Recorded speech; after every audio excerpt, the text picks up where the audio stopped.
Salut à tous, on se retrouve aujourd'hui pour parler du Paris Saint-Germain ce dimanche 13 août et on commence bien sûr avec le match hier soir au Parc des Princes. Le PSG recevait l'équipe de Lorient 0-0, c'est vrai que le résultat on attendait mieux, on attendait une victoire du PSG, mais c'est pour moi très bon 0-0 et surtout ce résultat donne beaucoup d'indications comment le PSG va évoluer saison prochaine avec bien sûr le nouveau coach Luis Enrique. Dès qu'il a été transféré à Luis Enrique en tant que nouveau coach du PSG, je vous l'avais dit, c'est un entraîneur qui adore avoir la possession de balle.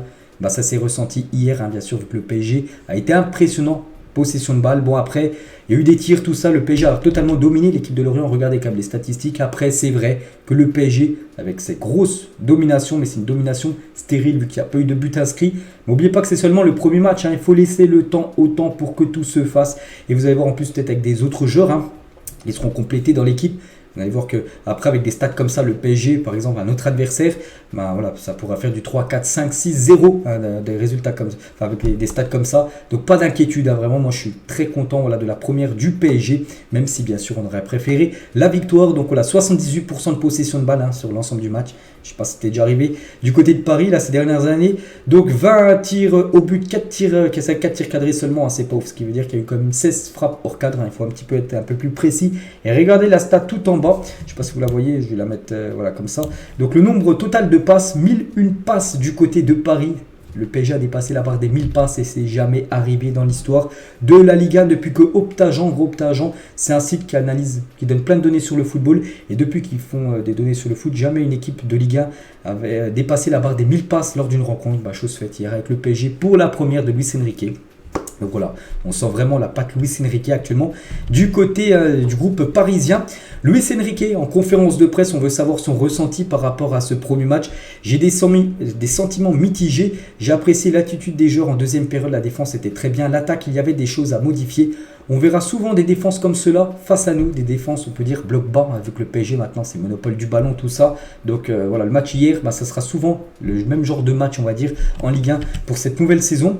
Ce qui a manqué aujourd'hui, d'après Luis Enrique, plus de ballons dans les intervalles, un positionnement différent, être plus efficace, mais je pense qu'on méritait de gagner. Oui, bien sûr, le PSG méritait de gagner. Bon, après, voilà, il y a plein d'équipes des fois qui méritent de gagner et qui gagnent pas, des fois même pire. Le PSG aura pu perdre parce que quand même Lorient touché le poteau à un moment. Voilà, match nul, je vous ai dit, c'est un bon match nul.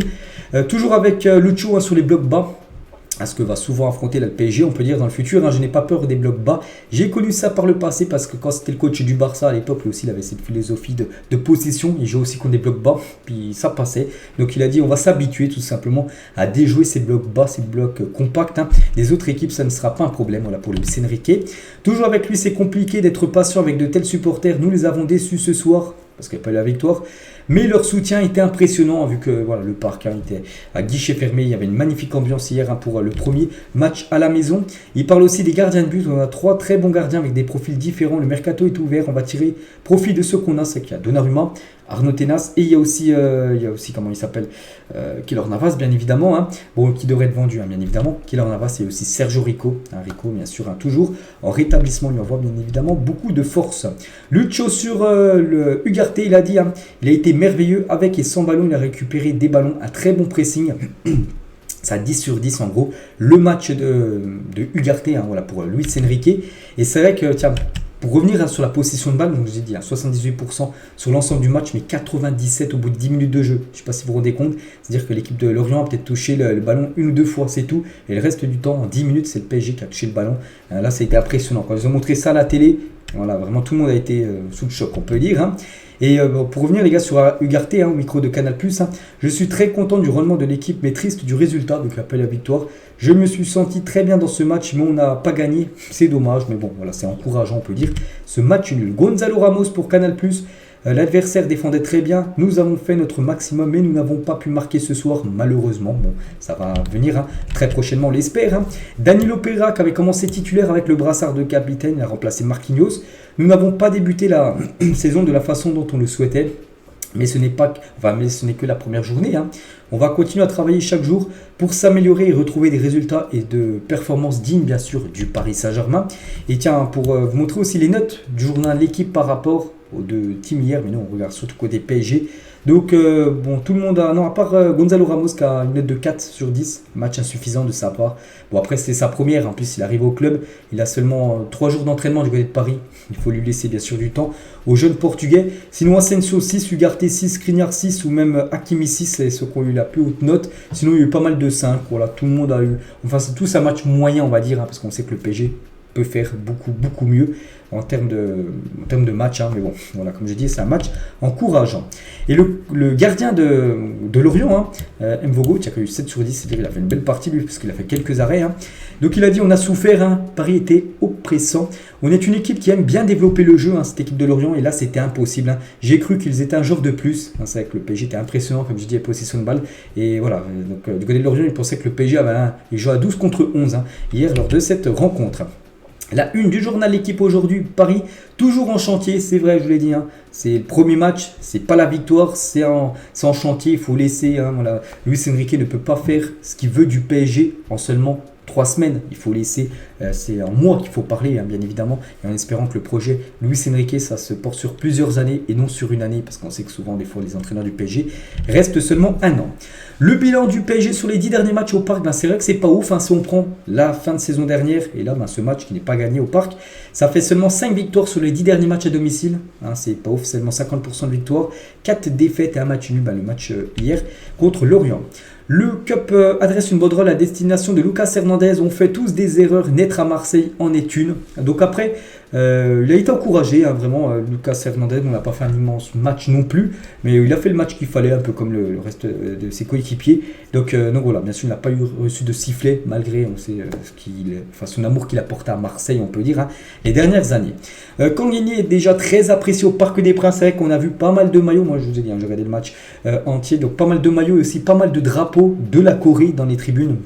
Du côté du parc, c'est bien sûr l'effet Kang In-lee.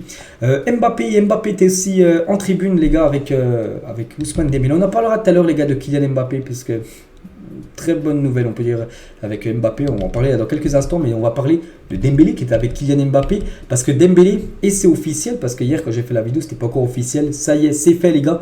Dembélé signe au Paris Saint-Germain, montant de la signature 50 millions d'euros que débourse Paris. Donc en gros, le PSG avait levé sa clause libératoire, souvenez-vous, le 31 juillet dernier, il avait été levé. Bon, ça a été officialisé, on va dire 13 jours après, mais ça y est, voilà maintenant. Il appartient à 100% au PSG, il a signé 5 ans jusqu'au 30 juin 2028. Faire de grandes choses ensemble, voilà, quelques déclarations d'Ousmane. Donc je suis très heureux de rejoindre le PSG et impatient de jouer sous mes nouvelles couleurs. J'espère continuer à grandir ici et rendre fiers tous les amoureux du club. Il a également dit à ce qui m'a convaincu, le discours du coach. Pour moi, avoir la confiance est primordial pour un joueur de football. J'ai aussi discuté avec le directeur sportif et le président Nasser, j'ai parlé avec eux. Ils m'ont vraiment expliqué le projet du Paris Saint-Germain et ça m'a plu. C'est très excitant et j'espère qu'on va faire de très grandes choses ensemble pour cette nouvelle saison. Toujours avec lui, il parle du nouveau campus, un nouveau centre d'entraînement qui est impressionnant parce qu'hier il s'est entraîné déjà, tout seul, vu que l'équipe préparait le match. Donc je l'avais vu déjà en vidéo, ça m'avait impressionné. C'est un très beau centre d'entraînement. On a tout mis en œuvre pour qu'on soit dans de très bonnes conditions. Je pense que ça va nous aider à être plus performant, bien sûr, d'avoir un centre dernier cri, on peut dire. Toujours avec Ousmane, je suis passionné de football avant tout. J'aime faire plaisir aux supporters qui viennent au stade. J'aime donner de la joie. J'aime bien dribbler, on le sait, faire souvent soulever les foules. Et Paris, c'est tout ça. Toujours avec lui. Donc, est-ce qu'il est droitier ou pied gaucher? C'est vrai que ça, c'est une question qu'on se demande, parce qu'il est tellement bon des deux pieds. Il a dit les deux. Vraiment, il n'a pas de pied préféré. C'est les deux pieds pour Ousmane Dembélé. Toujours avec lui sur ses liens avec le Paris Saint-Germain. Il a dit oui, c'est vrai. Je suis déjà venu au Parc en 2014 pour voir un match dans la tribune Auteuil. C'était un match de Ligue des Champions contre Malmo. Et oui, je suis français, je viens d'Évreux, donc dans la banlieue parisienne. Donc, j'ai toujours regardé Paris et j'ai toujours parlé du Paris Saint-Germain. Et là, je me dis que c'était le bon moment de venir jouer ici en France, à Paris, chez moi. Donc, j'ai beaucoup d'amis ici, j'ai ma famille. Donc, pour moi, c'était important de revenir ici. Et voilà, on est très content, bien sûr, de l'accueillir du côté du PSG. Donc, moi, vraiment, dès que j'ai entendu les premières rumeurs concernant Dembélé, je voulais absolument que ça se fasse et voir ce joueur, la qualité du joueur. Maintenant, en plus dans l'effectif parisien, c'est une immense recrue pour le club. Et Dembélé toujours, voilà, sur sa réseaux sociaux, donc heureux d'être parisien. J'arrive à Paris avec beaucoup d'envie, de plaisir pour affronter ce nouveau défi. On se voit bientôt en espérant Et on pense qu'il sera là pour le prochain, la deuxième journée du PSG qui sera, je ne sais pas où que le PSG joue, la semaine prochaine. Concernant son flocage de maillot, si vous voulez avoir le flocage Ousmane Dembélé, ça sera le numéro 23 pour Dembélé. Vu qu'il c'est souvent le 7, mais vu que Mbappé le 7, c'est pour ça qu'il récupère le 23. Et il a déjà, je l'ai dit, participé à un premier entraînement, c'était hier. Donc voilà, quelques photos de Dembélé, seul, un ou deux préparateurs physiques, mais c'était pas son premier entraînement collectif. Donc voilà, ça fait plaisir bien sûr de le voir déjà, Ousmane. Concernant toujours Ousmane Dembélé, lui c'est fait. Et Harry Kane, n'oubliez pas qu'on en a parlé pendant ce mercato, qu'il y avait des rumeurs concernant l'arrivée du PSG, on n'en parlera plus, vu qu'il a signé du côté du Bayern. Le Bayern a payé quand même 127 millions d'euros pour s'offrir Harry Kane. Je ne sais pas si le PSG aurait mis autant d'argent pour s'offrir Harry Kane. Bref, voilà, donc Harry Kane, c'est clos. Il ne sera pas joueur parisien. Pour revenir les gars sur Dembélé, Mbappé lui souhaite la bienvenue. Bienvenue chez toi mon frère, trop heureux de te voir ici. L'aventure commence. Voilà, il a mis quelques stories Instagram. Kylian a bien sûr sur son grand copain, Ousmane Dembélé. Et du coup avec cette nouvelle recrue, c'est la 10e recrue officielle. Donc là il y en a 9 si vous comptez. Il manque juste Xavi Simons parce que pour moi je peux le mettre en recrue. Xavi Simons c'est un retour. Bon, il a été prêté à l'équipe de Leipzig, mais le PSG a activé la clause de rachat. Donc pour moi c'est une recrue. Donc la 10e recrue avec Dembélé. Donc voilà, Ramos, Dembélé, Hernandez, Skriniar, Asensio, Ugarte, Kanguindi. Donc pour l'instant c'est pas mal et c'est pas fini. Je pense qu'il y aura peut-être 2 recrues minimum, je pense qu'il pourra encore arriver du côté de Paris pour cette fin de mercato. Mais bon, il y aura des départs. Et Neymar, qu'on parle depuis pas mal de jours, malgré que son père a démenti qu'il n'allait pas quitter le club, il va bien quitter normalement le PSG. Et Neymar est sur le point de signer en Arabie Saoudite. Le PSG et Al Hilal ont trouvé un accord. Donc il va aller en Arabie Saoudite à 31 ans, Neymar. Donc voilà, le PSG aura reçu une énorme offre de la part de Al Hilal. Et Neymar aussi a une offre au niveau salaire. Il pourrait toucher du double de ce qu'il touche du côté du PSG. Peut-être voir même le triple. Et du coup, il devra accepter et partir à Al Hilal. Le joueur Neymar, donc voilà, c'est pour ça qu'hier, soi-disant, hier, il n'était pas dans le groupe parce que, entre guillemets, il avait un virus. C'est pas un virus, c'est tout simplement qu'il est pressenti sur le départ. Et le PSG ne voulait pas le faire jouer. Imaginez, il se blesse. Voilà, le transfert, c'était fini. Donc c'est pour ça qu'il n'a pas joué hier, Neymar. C'est parce qu'il va être transféré. Peut-être pas aujourd'hui, peut-être demain, j'en sais rien, mais c'est imminent son transfert. En Arabie Saoudite, et la même chose aussi pour Verratti, les deux devraient être transférés dans la même équipe de Al Hilal, lui aussi devrait quitter le Paris Saint-Germain, donc 2 joueurs.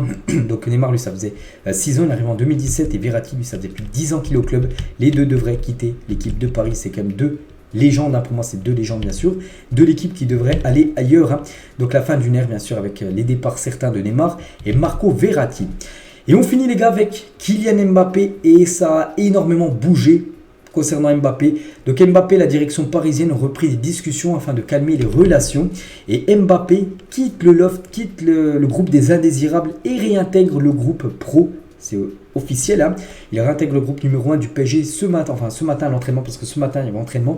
Et voilà, donc ça c'est une très bonne nouvelle. Enfin, on se dit, voilà, c'est-à-dire peut-être que le PSG compte sur Kylian Mbappé. Et surtout, le communiqué du PSG, ils ont dit après des discussions très constructives et positives, il faut prendre ce mot positif entre le PSG et Mbappé.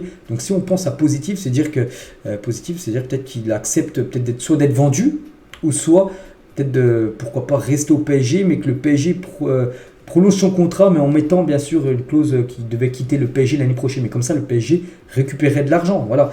Donc voilà, c'est pour ça peut-être qu'il a réintégré le groupe aujourd'hui à l'entraînement. Donc le joueur a réintégré de l'équipe première à l'entraînement ce matin. Donc voilà, Nasser est au centre d'entraînement du PSG où il va s'exprimer devant le groupe et avec Kylian Mbappé. Donc en gros, comme j'ai dit, la tendance actuelle au rapprochement entre le club et le champion du monde. Donc Paris essaie de mettre à l'exécution certaines promesses faites l'été dernier. Donc j'ai dit, donc le PSG en gros devrait le prolonger d'une année en gros jusqu'en 2025, mais avec une clause qui l'oblige, enfin s'il veut bien sûr. S'il va aller du côté du Real Madrid en 2024, il ira jouer au Real Madrid, mais comme ça, vu qu'il aura encore un contrat du coup d'une année du côté du PSG en 2025, ce qui pourrait prolonger, et du coup le PSG recevrait de l'argent, et ça bien sûr tout le monde serait ok.